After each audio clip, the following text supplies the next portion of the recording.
یو عالم فرمائی سوک چکینا سوداتو قسم حلق سرا اللہ تعالی بزیاد کی رد دفارا اتسی زنا سوک چکینا دا مالدارانو سرا اللہ رب العالمین بپدے انسان کی تکبر پیدا کرو زړه به سخت شي. نمبر 2 څوک چې د دنیا د محبت کوونکو خلکو سره کېناستو الله تعالی به دغه حرص او شوق د دنیا پیدا کړي. نمبر 3 څوک چې د زنانو سره کېناستلو بغیر د خپل بیبینا الله تعالی به دغه جهل او شهوت زیات کړي.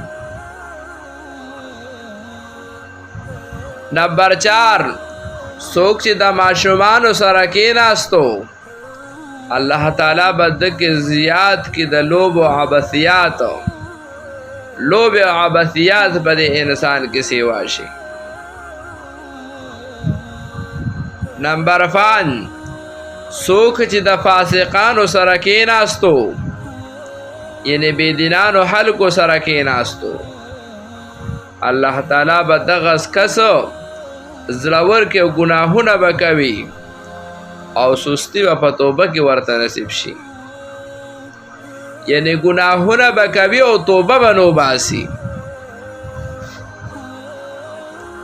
نمبر 6 څوک چې کېناستو د نیکو خلکو سره الله تعالی به زیات کړي د ده دپاره شوق په عبادت کې یعنی عبادت سره به شوق پیدا شي. نمبر 7 څوک چې کېناستو د فقیرانو او مسکینانو سره الله تعالی به دغه شکر او رضا پیدا کړي.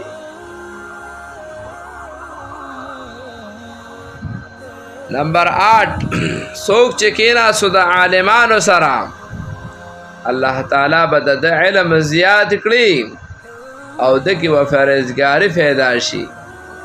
الله رب العالمین نه به همیشه یریږي او غلط کار به نه کوي. زما عزتمندو من او تاسو باندې الله رب العالمین د طرفنا قسم امتحانات راځي او چونکه من او تاسو چې د عالمانو صالحانو فقیرانو سره ډېر کینو چې د هغوی خوی او اخلاق په من کې پیدا شي. د نورو مجلسونو کې نه کینو ځکه چې د هغې د مجلس اثر به په من کې پیدا شي. نبی علیه السلام مبارک فرمایي چې په هر مجلس کې تاثیر وي او که هو خلکو سره کېناستو نو خبر شو چې د هغې مجلس اثر به په من کې پیدا شي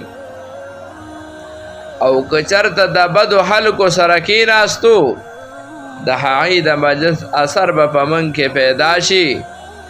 نو زما عزتمندو تاسو وګورئ چې څومره ښه انسان وي څوروه د بدو خلکو سره کېناستي ناسته فاسته وکړي د هغه په تقوا په دیندارۍ کې ډېر زیاته فرق راځي. او تاسو د فضلو مجلسونو نه ځان وساتو او د نیکو خلکو مجلسونو کې کینو او د نیکانو خلکو سره تعلق جوړ کو نو موږ او تاسو به هم الله رب العالمین نیکان جوړ کړي.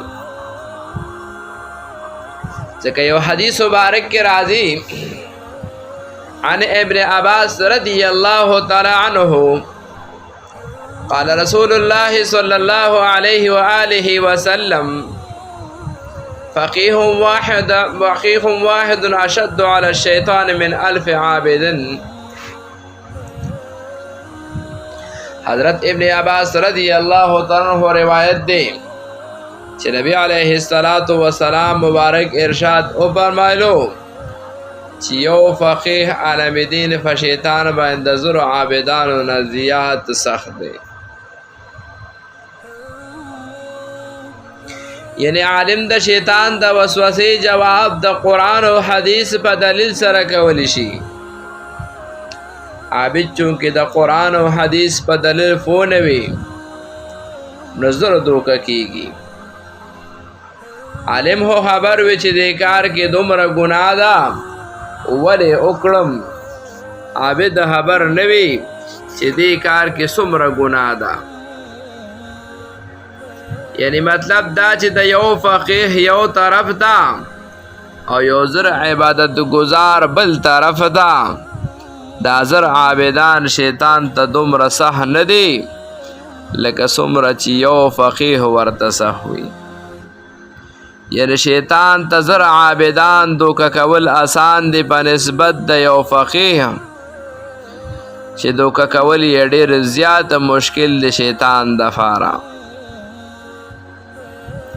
د هغې وجه دا ده چې فقیه د شیطان د دوکې ورکولو نه خبردار وي، دې وجه نه د هغه په پنجره کې نه ګیرېږي، په خلاف د عابدانو چې دا غریبانان صرف عبادت کې احته وي، دوی ته دا فتح نه وي چې د شیطان به په دې طریقه دوکه کوي. د دې دا مطلب دی چې د فقیه عبادت نه کوي بلکې فقیه هم عبادت کوي. یو فضیلت دا هم لري چې د شیطان د دوکې ورکولو طریقې هم پیژني. نو زما عزتمندو، موږ او تاسو ته د نیکو خلکو محفل کې کېناستل او د نیکانو خلکو خوی فضان کې راوستل. ځکه نبی علیه السلام مبارک فرمایي من یرید الله به خیرا یفقهه فی الدین، چاته چې الله تعالی د نیکۍ اراده وکړي نو هغه ته په دین کې پوهه ور نصیب کړي. د دې حدیث نه دا معلومه شوه چې د علم نه ډېر لوی خیر د الله په نزد باندې بل څه نشته. موږ او تاسو چې وغواړو چاته خیر رسول وغواړو نو یا ورته پیسې ورکو یا ورته بل د دنیا د څیزونو نه یو څیز زموږ په نزد د خیر دی، خو د الله تعالی په نزد باندې دا علم چې کم دی دا لوی خیر دی، خیر کثیر دی. موږ او تاسو ټول د الله رب العالمین د رضا دپاره علم حاصل کړو او د الله رب العالمین د رضا طلب وکړو.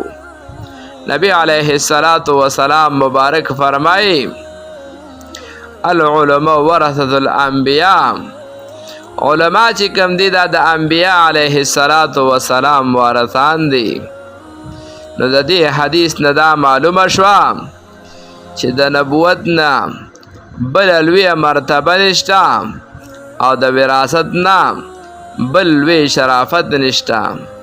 الله رب العالمین دې دا شرافت زمونږ او تاسو په نصیب کړي چې موږ او تاسو د انبیاء علیه السلام وارثان شو. نبی علیه السلام مبارک فرمایي چې وخی وکړه الله رب العالمین ابراهیم علیه السلام ته چې زه عالم یم او عالم انسان خوښوم. بیا نبی علیه السلام فرمایي زما په امت کې دوه ډلې دي، که هغوی د ځان اصلاح وکړه نو ټول انسانانو اصلاح به وشي، او که هغوی فاسدان شو نو ټول انسانان به له ځان سره فاسدان کړي. یو د دې دواړو نه امیر دی چې کوم باچای وقت باندې یادیږي او بل عالم دی. نو زما عزتمندو چې موږ او تاسو د نبی علیه السلام او د انبیاء علیه السلام وراثت خپل کړو، ځکه انبیاء علیه السلام ته الله رب العالمین نبوت ورکړو او د نبوت نه بله لویه مرتبه نشته. او څوک چې د انبیاء علیه السلام وراثت خپل کړي نو د وراثت نه بل لوی شرافت نشته. نو الله رب العالمین دې موږ او تاسو ته د انبیاء علیه السلام دا وراثت را نصیب کړي. واخر دعوانا الحمد لله رب العالمين.